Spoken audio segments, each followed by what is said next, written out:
एक सवाल आया था गरुड़ पुराण से संबंधित कि शुद्धि कितने दिन बाद होती है। कोई कहता है 10 दिन बाद शुद्ध है, कोई कहते हैं कि 10 गात्र के बाद सब ठीक है, फिर चाहे जो खाओ पियो। देखो, मैं तो कभी नहीं कहूँगा जो चाहो वो खाओ पियो। अपने मन का हम लोग शास्त्र गढ़ लेते हैं कि 10 दिन बीत गया तो सारी छूट है। हम मनुष्य हैं, हमें शुद्ध भोजन ही करना चाहिए। क्यों शुद्ध भोजन करना चाहिए? इसलिए कि हमारा पेट जो है मांसाहार के लिए बना ही नहीं है। वो कैसे? अब कहेंगे पंडित जी आप ये बात कैसे कह सकते हैं? इसलिए हम पूरे स्वाभिमान और गर्व के साथ कह सकते हैं। आप नत्यूर में देखिए, जितने जानवर हैं जो पानी को खींच के पीते हैं वो कभी मांस नहीं खाते, और जितने जानवर पानी को चाट के पीते हैं वो मांस खाते हैं। जैसे कुत्ता पानी चाटता है, बिल्ली पानी चाटती है, टाइगर पानी चाटता है, शेर पानी चाटता है, ये सब मांसाहारी हैं।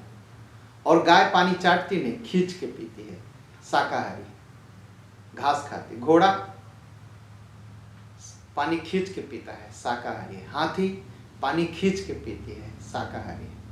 हम कैसे पानी पीते हैं मनुष्य? हम तो खींच के पीते हैं ना, हम तो पानी चाटते नहीं। तो इसलिए हमारा पेट नहीं बना है मांसाहार के लिए, पहली बात। दूसरी बात, अगर आप एक एप्पल काट के रख दीजिए, ठीक है, और एक मांस रख दीजिए, एक टुकड़े का, कौन जल्दी सड़ता है? मांस जल्दी सड़ता है। तो मांस जो खाते हैं, जिनके शरीर में जाता है, उनकी शरीर जल्दी कमजोर होती है। जो फलाहार करते हैं उनकी शरीर मजबूत होती है। कहेंगे ओ कैसे? मैंने तो सुना बड़ा विटामिन होता है, बड़ी ताकत होती है। कौन सबसे ज्यादा मजबूत है, बिल्ली या हाथी? बिल्ली मांस खाती है और हाथी जो है शाकाहारी है। कौन मजबूत है? हाँ, घोड़ा मजबूत है या कुत्ता?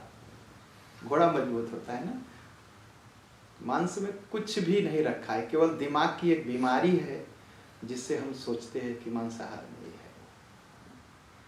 जो हमारे आपके शरीर के लिए जो जरूरत है वो भगवान ने जो दिया, शाकाहार, फल और फूल।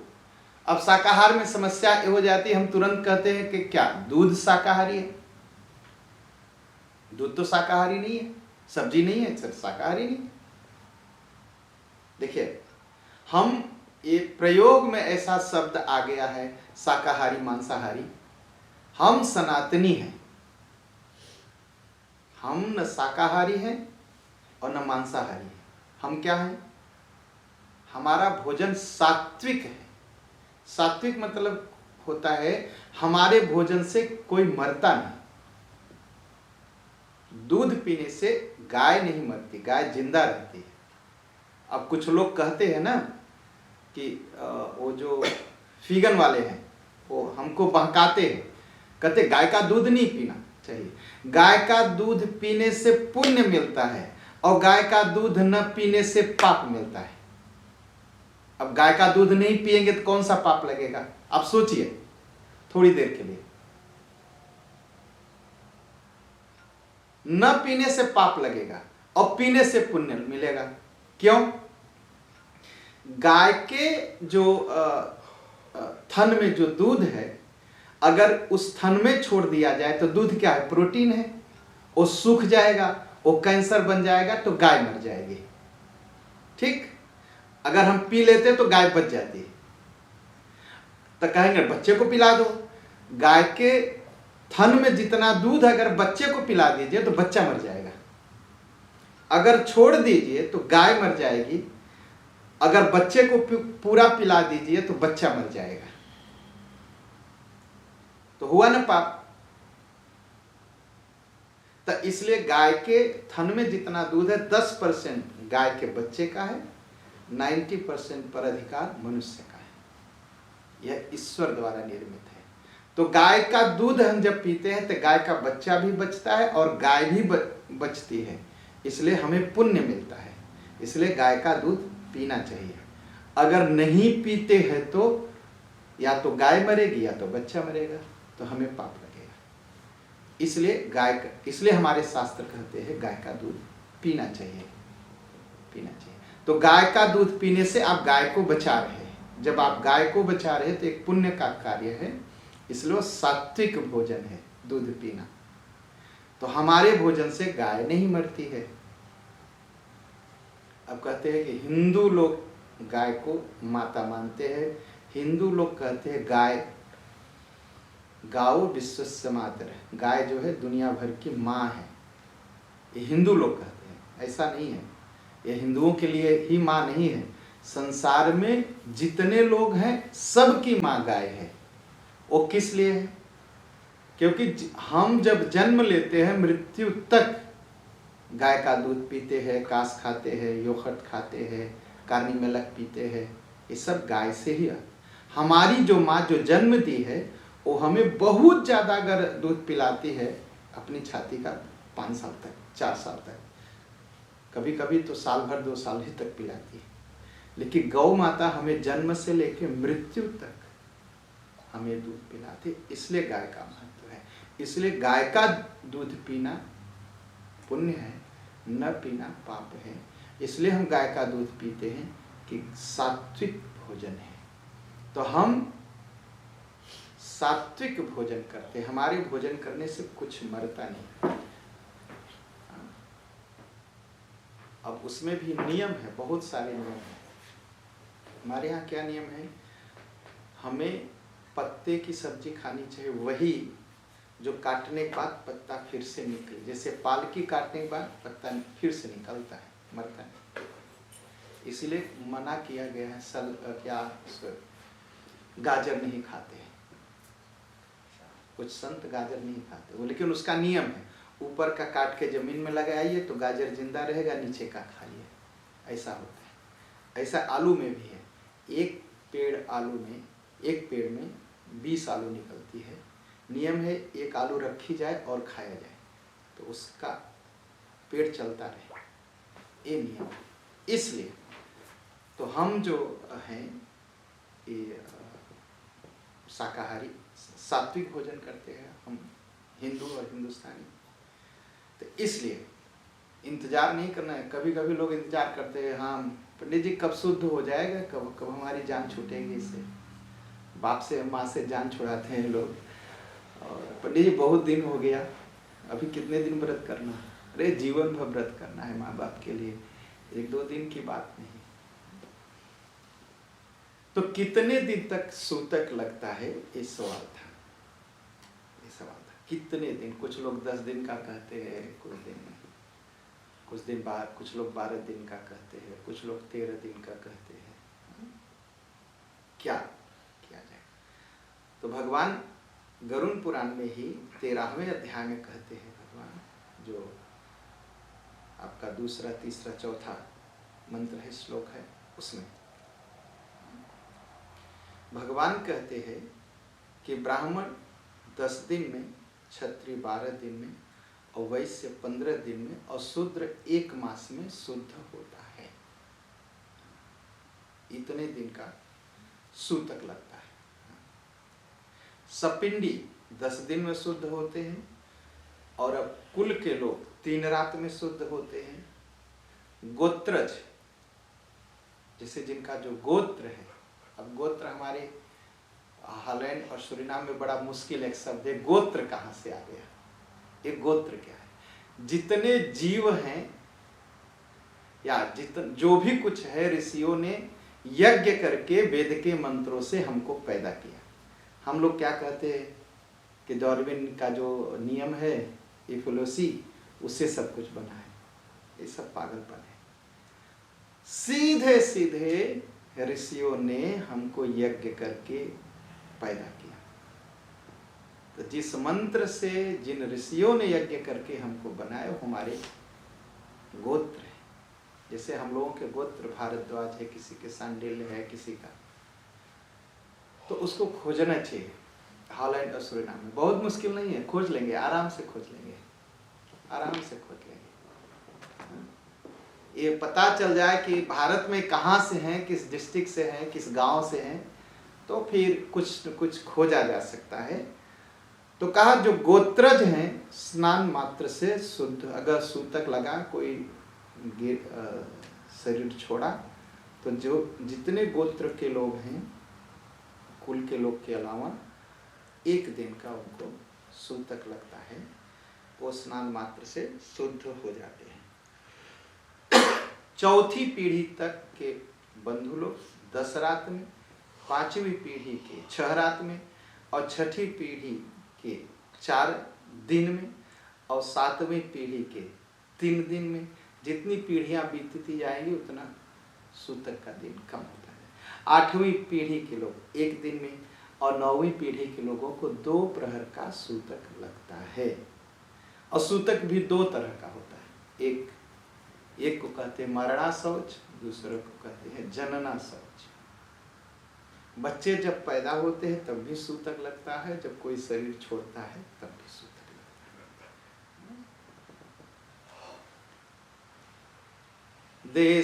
भगवान कहते हैं कि देखिए गरुड़ जी, विदेश में गया हुआ कोई व्यक्ति अपने कुल के जनना शौच या मरणा शौच के विषय का समाचार 10 दिन के अंदर सुनता है। मान लीजिए कोई शरीर छोड़ दिया और मुझे खबर, मेरे कुल या मेरे परिवार में मुझे 5 दिन बाद खबर मिली, तो जो बचा हुआ 5 दिन है हमें उसी 5 दिन का सूतक लगेगा। जो बीत गया वो बीत गया, हमें 10 दिन नहीं इंतजार करना है। तो जब सुनेंगे उसके बाद जितने दिन बचा है, जितना दिन शेष रहता है, उतने दिन का ही सूतक लगता है। और मान लीजिए कोई शरीर छोड़ दिया और हमारे कुल और परिवार में, और हमें 1 बरस बाद खबर मिली। खैर ऐसा होता नहीं है हॉलैंड सूरीनाम में, तो तुरंत टेलीफोन से आजकल खबर हो जाती है। अगर मान लीजिए ऐसा कोई खबर मिली तो 3 रात का अशौच रहता है। 1 वर्ष के पहले अगर खबर मिले, तो अगर 1 वर्ष बीत जाने के बाद खबर मिले तो स्नान कर लीजिए, शुद्ध हो जाएंगे, शुद्ध हो जाएंगे। तो इस तरह यह नियम है। और मान लीजिए अब कहेंगे कितने पर जो है, कहा कोई बालक हो और दांत निकलने तक अगर मृत्यु होती है तो उसके अंतिम संस्कार के बाद स्नान करने पर शुद्ध होना। तो कितने महीने पर दांत निकलता है? 5 महीने, 6 महीने, 8 महीने। तो अगर मुंडन संस्कार हो जाए किसी बच्चे का, या व्रतबंध होने पर 3 रात, और व्रतबंध मतलब जनेऊ के पश्चात अगर हो तो 10 रात का सूतक लगता है।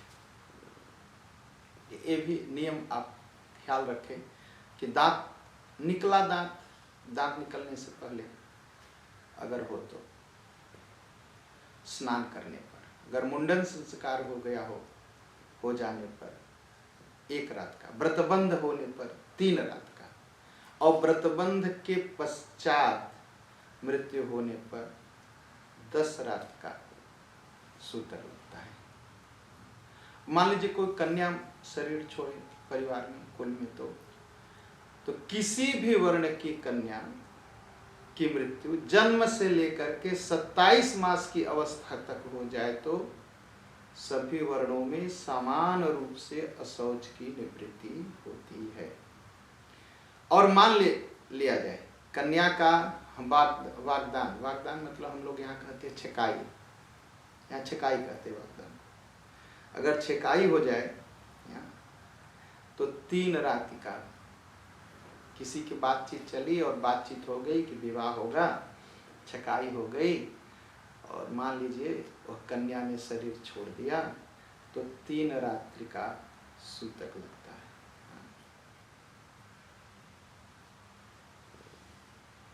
लेकिन वागदान होने के बाद लड़के के तरफ भी 3 रात्रि का होगा और लड़की के तरफ भी। अब लड़के वाले कह सकते हैं मेरे घर तो विवाह शादी हुआ नहीं, तो मेरे घर कैसे जो है सूतक लगेगा, क्योंकि बात चल चुकी, बात हो गई, छेकाई हो गई, तो लड़के के परिवार को भी 3 रात्रि का सूतक लगेगा और माँ बाप के भी परिवार को। और मान लीजिए कन्यादान हुआ और वो लड़की ने शरीर छोड़ दिया, तब क्या होगा? तो माता पिताजी के कुल को जो है सूतक नहीं लगेगा, केवल पति के कुल को सूतक लगेगा। इसको आप बार बार घुमा के सुनिएगा, आप लोग देखिएगा। अगर फिर कोई सवाल आए तो फिर हम, अगर मुझसे कोई गलती हो तो सवालें बताएंगे फिर से, इसको सुनिएगा अगर कभी ऐसी समस्या आई। कहा अगर पेट में गर्भ हो और 6 मास के अंदर गर्भस्राव हो जाने पर 6 मास से पहले, तो जितने महीने का गर्भ रहेगा उतने दिनों की शुद्धि रहेगी। अगर 1 महीने का पेट में बच्चा है और मिसक्रांत हो गया तो 1 दिन, 2 महीने का तो 2 दिन, 3 महीने का तो 3 दिन, 4 महीने। जब मिसक्रांत होगा वो कितने दिन पर मिसक्रांत हुआ उसके हिसाब से फैसला। 6 महीने तक, और 6 महीने के बाद गर्भ स्राव हो तो जात के अनुरूप अशौच होता है। तब होगा कि भाई ब्राह्मण है कि क्षत्रिय है कि वैश्य है कि शूद्र है, उसके हिसाब से। लेकिन भगवान एक और बात कहते हैं, कलयुग में जनना शौच और मरणा शौच सभी वर्णों की 10 दिन में ही शुद्धि होती है।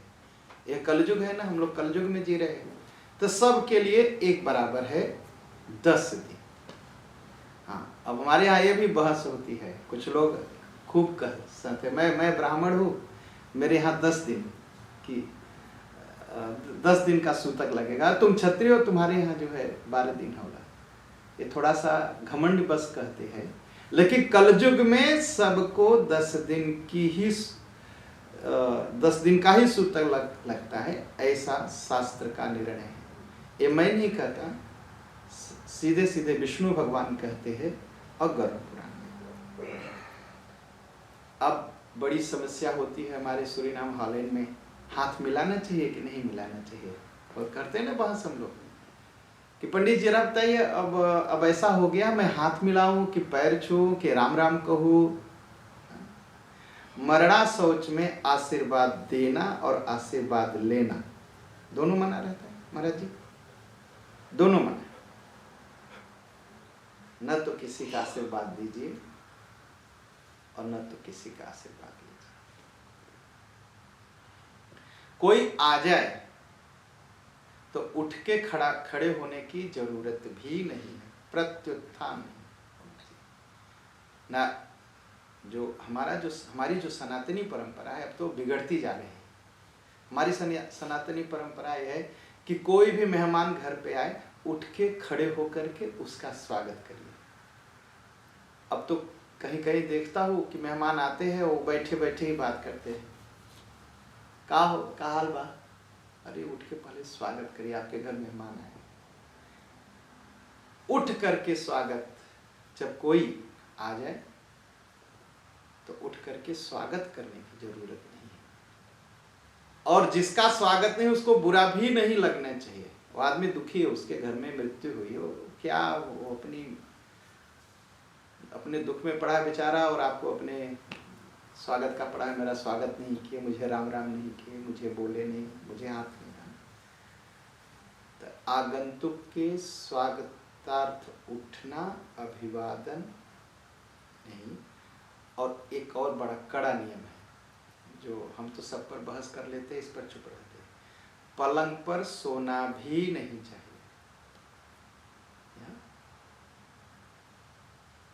और सबको छूना भी नहीं चाहिए। अब कहे भैया कोई घर में गुजर गया तो इतना अपवित्रता कैसे आ गई? अपवित्रता की बात नहीं है, शुद्धि की बात है। कोरोना काल था ना, किसी को कोरोना था, हम कितने दिन क्वारंटाइन में रहते थे, कभी 15 दिन, कभी 1 हफ्ता, यही नियम बना था ना। ये शुद्धता की बात है। अब कहे कोई मरने से हम कैसे अशुद्ध हुए? अगर एक आदमी को कोरोना हो गया परिवार में, तो एक ही आदमी को 4 लोग के जो है क्वारंटाइन में रहेंगे, लेकिन पूरे परिवार को किया जाता था ना। बस शुद्धता के नाते शुद्ध रहे। तो इसलिए जब परिवार में मृत्यु हो, मरणा शौच में आशीर्वाद देना और लेना। देव पूजा, ये भी एक बड़ी समस्या है हमारे हालैंड सुरीनाम में। वो क्या करते हैं, वो जो फोटो है, जो मूर्ति है, उसका चेहरा ही घुमा देते हैं। भगवान का चेहरा ही घुमा दो, दर्शन ही नहीं होगा और पूजा नहीं करनी। या तो एक कपड़े से उसको पूरा ढक देते हैं मूर्तियों को। घर के लोग स्थापित मूर्तियों की पूजा, अब हमारे यहाँ तो घर के सामने ही बड़ा मंदिर है। अब तो अगर कोई हमारे यहाँ शरीर छोड़ देता है तो गांव के लोग आकर के भगवान की सेवा करते हैं। हम लोग नहीं करते। भगवान की सेवा नहीं बंद होती, आरती और प्रसाद और वो चलता रहता है। तो भगवान की सेवा नहीं बंद होती। अगर हमारे परिवार या कुल में मृत्यु है, कोई शरीर छोड़ दिया है, तो गांव के लोग आके भगवान की सेवा करते हैं। और एक और होता है कि अगर कोई लड़की आ गई है, मान लीजिए मेरी बहन आ गई अपने ससुराल से, तो वो भगवान की सेवा संभाल लेती है, क्यों, अब कुल में नहीं है इसलिए।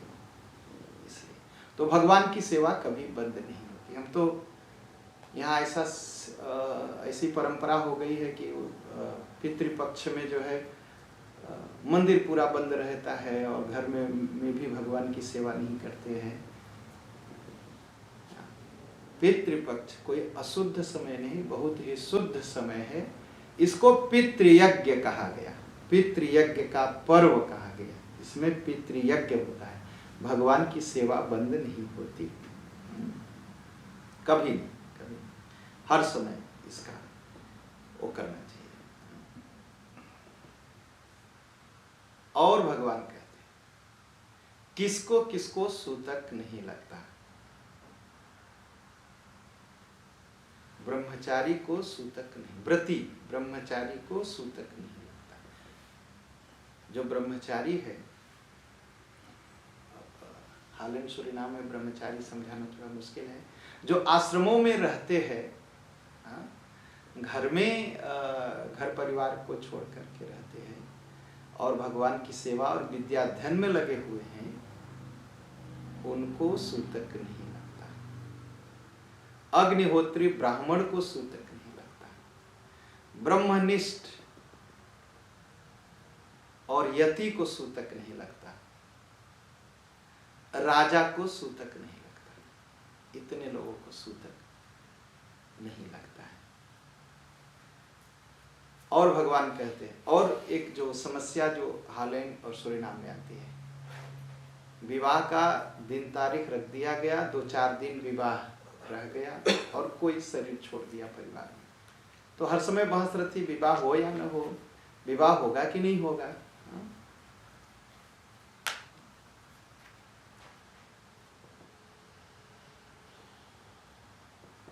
कहा विवाह उत्सव तथा यज्ञ में मान लीजिए मरणा शौच हो जाने पर अशौच की प्रवृत्ति के पूर्व बनाया हुआ अन्न भोजन करने योग्य होता है, ऐसा मनु कहते हैं।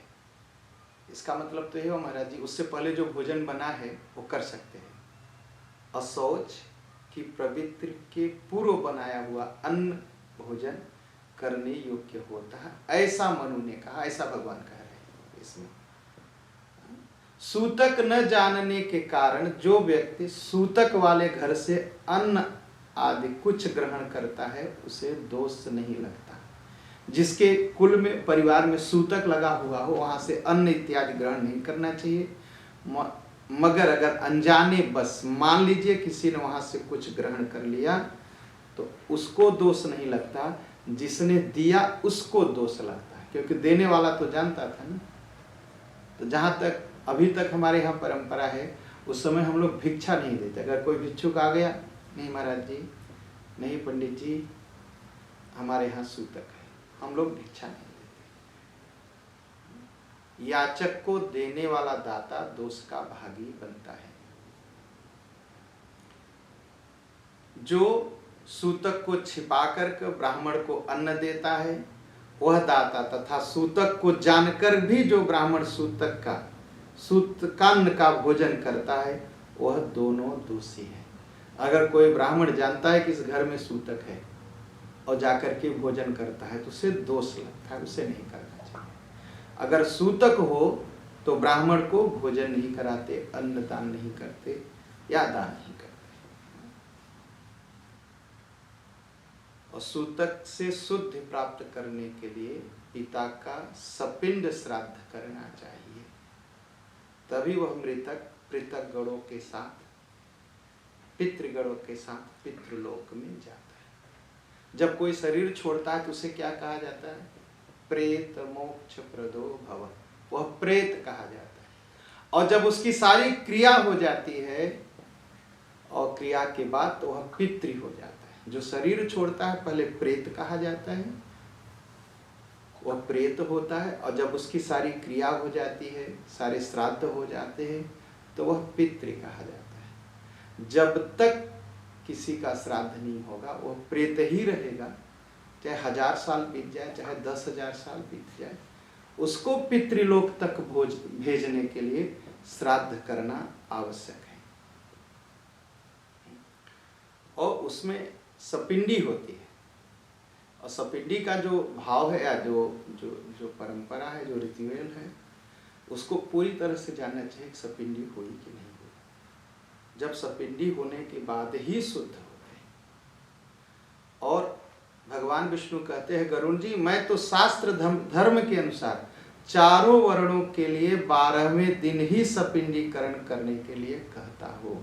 12वें दिन ही सपिंडी होती है। यहाँ तो मेरे अनुभव में आया, सूरीनाम हॉलैंड दोनों जगह, कि नहीं पंडित मेरे यहाँ 10 ही दिन होता है। दूसरे कहते नहीं मेरे यहाँ 12वें दिन होता है। ये कहते नहीं 13 ही तो मैंने सुना नहीं।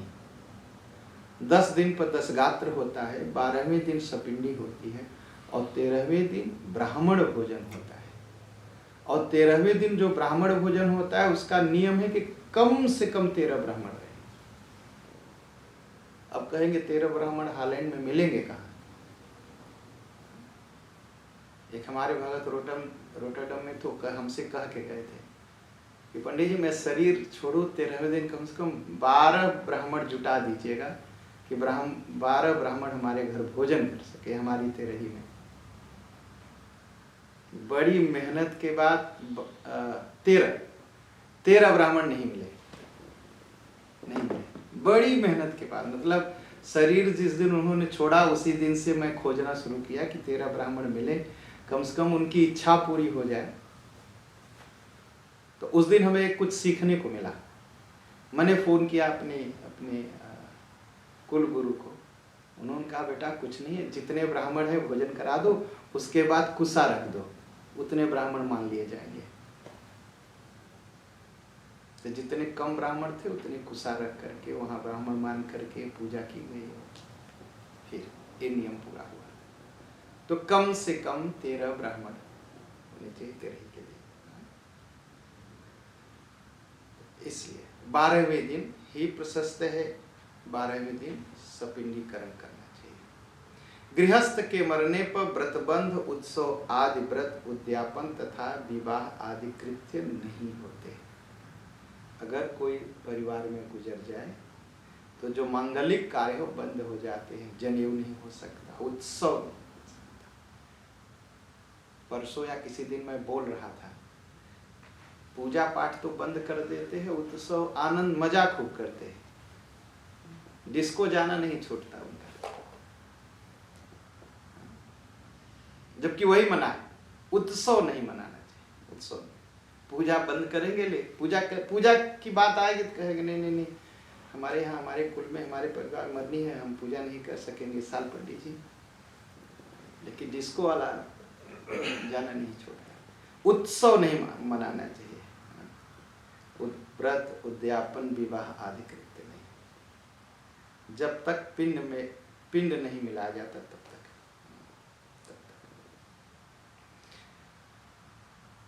तो ये सारे जो है नियम है, इसका पूरा वो रखें। पूरा। तो उसके बाद भगवान जो है कैसे पिंडदान होता है, क्या सारा कुछ भगवान गुरु जी को बताते।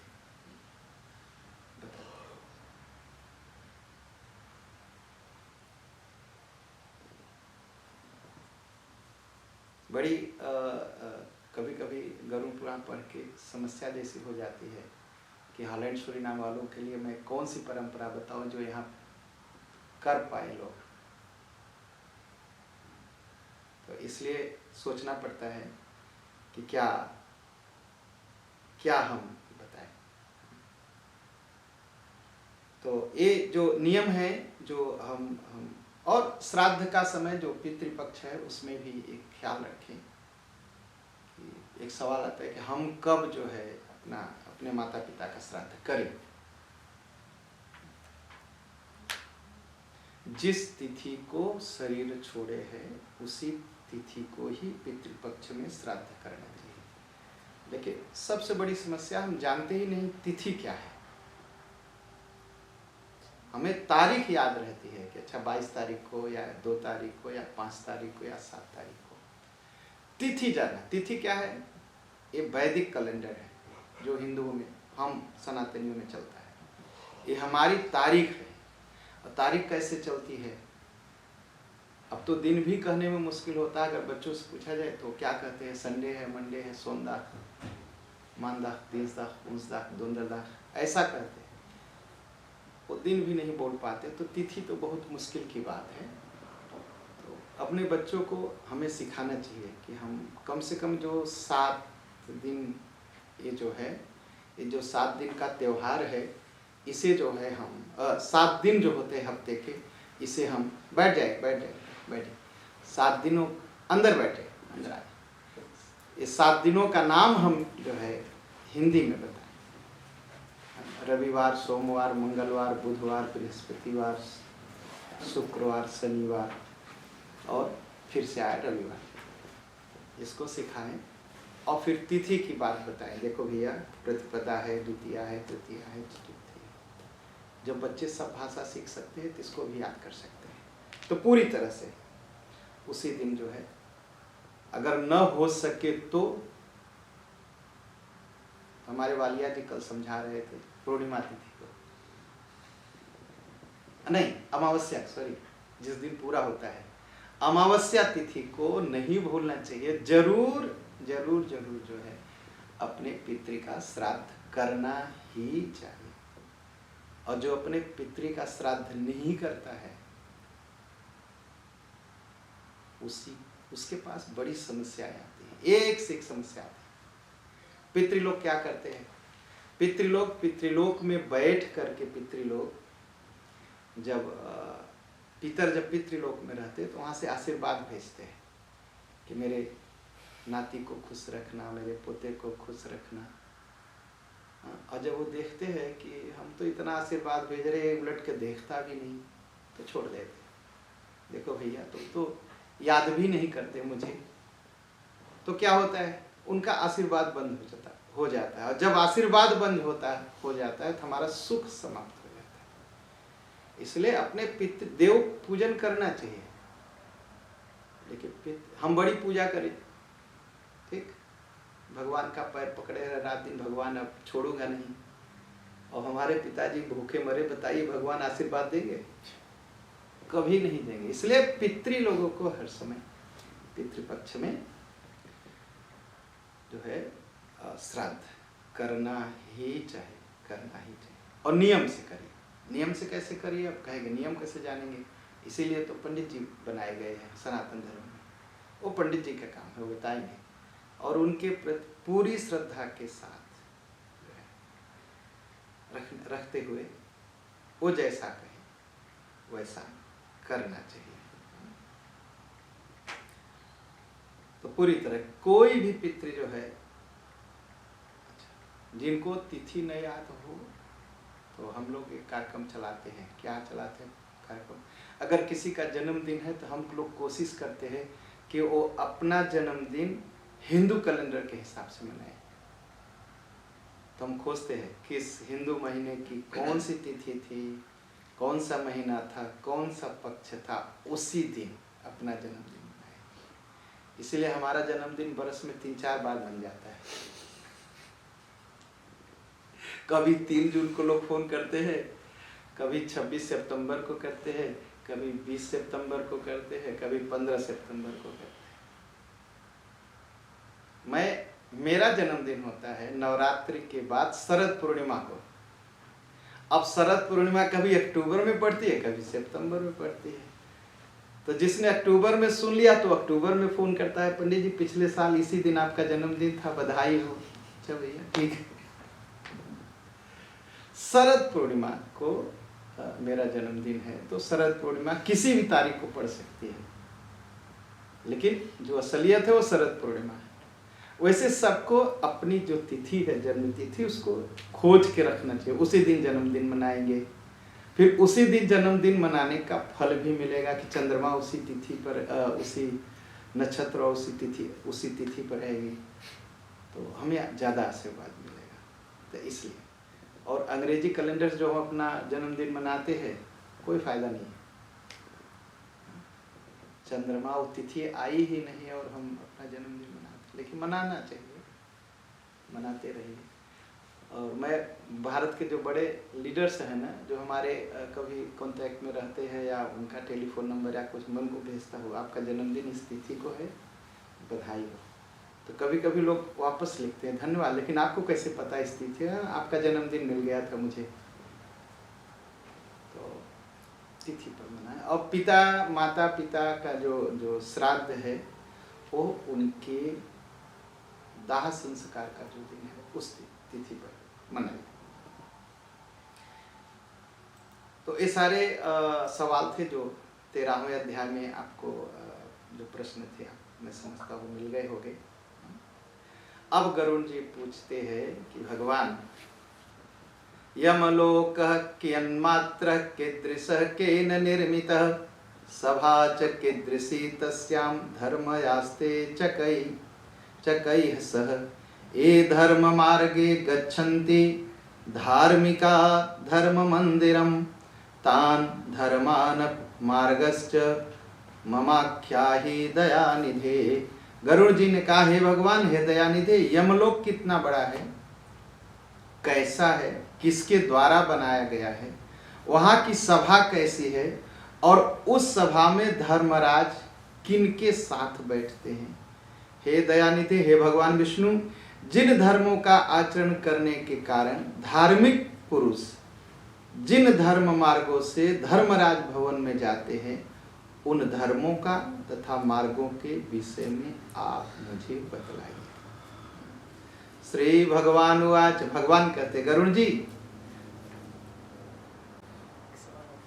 हाँ उसको पूरा कर लीजिए। हाँ बोलिए। एक सवाल आए हैं, वो कह रहे हैं कि जैसे वो लोग तर्पण त्याग कर रहे हैं, जो परिवार में गुजरे हैं कोई, कब तक करना चाहिए, और अगर वो कहीं और जन्म ले लिया है और फिर वो गुजर जाते हैं, तो वो परिवार के करना चाहिए, लेकिन कैसे वो जानेंगे कि अब उनको मिला कि नहीं मिला? हाँ, और कब तक लोग करना है, कह रहे हैं कब तक लोगों के करना है, और जो दूसरे परिवार में जन्म ले लेते हैं और फिर गुजर जाते हैं तभी करना चाहिए। हमारे पितृ तो रहेंगे, हमारे पितृ जगह, हमारे पिता अगर विदेश चले जाए, क्या हम भूल जाएंगे उनको?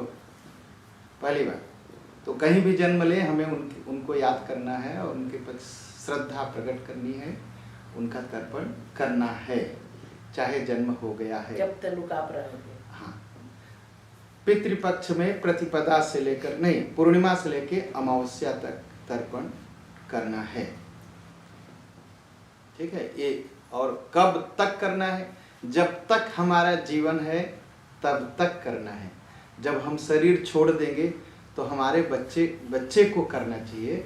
हमें अपने बच्चे को मन से इतना तैयार करना चाहिए कि वो करे। अगर वो नहीं करेगा हमारा तर्पण, तो हम तो कहीं पितृलोक या स्वर्गलोक या कहीं होंगे, नीचे गिरेंगे, और उसके साथ साथ हमारे पितृलोक भी गिरेंगे। महाभारत की कथा है कि अगस्त मुनि विवाह नहीं कर रहे थे, उनके पितृ लोग उल्टा लटके हुए रो रहे थे, जबकि बहुत बड़े तपस्वी थे। वो अपनी तपस्या से अपने पितृ लोगों को मुक्ति दिला सकते थे, लेकिन उनके पितृ लोग रो रहे थे। किस लिए रो रहे थे? उन्होंने कहा कि मेरे पुत्र तो तुम हो, मेरा तर्पण हो, लेकिन तुम्हारे बाद तुम तो सन्यासी बनने जा रहे हो, तुम तो सन्यासी बनने जा रहे हो। जब तुम सन्यासी बन जाओगे तो हमारा तर्पण कौन करेगा? तो हम तो नीचे गिरेंगे ही गिरेंगे। अब हो गया कि जन्म हो गया तो हमें तर्पण करना है कि नहीं करना है। जन्म हो गया मतलब कहीं जन्म भी अगर उनका हो गया तो आपको तर्पण करना है। अब कहेंगे उनको मिलेगा कैसे? बहुत सीधा सा सवाल है। सूर्य भगवान से प्रार्थना होती है कि हे भगवान, यह जो तर्पण और पिंड इत्यादि है, आप इसको लेकर के हमारे पितृ तक पहुंचा दीजिए। यही प्रार्थना है। सूर्य भगवान पहुंचाते कैसे हैं? समुद्र से जल लेते हैं और कहीं बरसा देते हैं। समुद्र से हॉलैंड का जल लेकर के सूरीनाम में बरसा देते हैं, और सूरीनाम का जल लेकर के वो अमेरिका में बरसाते हैं। तो हमारा पिंड भी की जो शक्ति है, इसे निकाल लेंगे, या जो जल इत्यादि है इसको खींच लेंगे, उसका तत्व हमारे पितृ जहाँ होंगे वहाँ पहुँचा देंगे, वहाँ पानी रूप में बरसा देंगे, उनके पेड़ पर बरसा देंगे, उनके खेत में बरसा देंगे, उनको मिल जाएगा। अगर जन्म लिए हैं और हाँ, गुजरे हैं तो वो तो उनको मिल जाएगा। नहीं, जो परिवार में जन्म लिए हैं और वहाँ गुजरे हैं तो वो उनको आगे मिलेगा। हाँ, इसलिए तर्पण हमें जब तक जीवन है तब तक अपने पितृ लोगों का तर्पण करना ही चाहिए, और उसके करने से ही हमें सुख मिलता है, और नहीं करने से परिवार में तमाम तरह की मानसिक परेशानियां पैदा होती हैं, आर्थिक परेशानियां खड़ी होती हैं, क्योंकि पितृ लोग आशीर्वाद नहीं भेजते फिर। और ऐसी कथा भी है कि एक दो भाई थे, तो एक भाई तो बहुत धनी था, दूसरा गरीब था। तो जो धनी भाई था, बड़ा भाई, उसने कहा कि मैं पितृ तर्पण करूंगा, और पितृ तर्पण में उसने पितृ श्राद्ध करूंगा। उसने सबको जुटा लिया, और जुटाने के बाद क्या होता है, कोई पूजा पाठ थोड़ी होती है। जब ढेर भीड़ हो गई जिन घरों में, तो पंडित जी आते हैं, तो पंडित जी को पहले तो पानी पूछना ही भूल जाते हैं। पंडित जी ने कहा भी कुछ, अरे पंडित जी कुछ कर दीजिए, कुछ अज्ञारी कर दीजिए कुछ। तो भाई ने ऐसे किया, और जब किया तो क्या हुआ, पंडित जी आए, पंडित जी से पूछा कि, पंडित जी ने पूछा, अरे जजमान बताइए। कहा पंडित जी भीड़ ज़्यादा है, कुछ अज्ञारी कर दीजिए कुछ।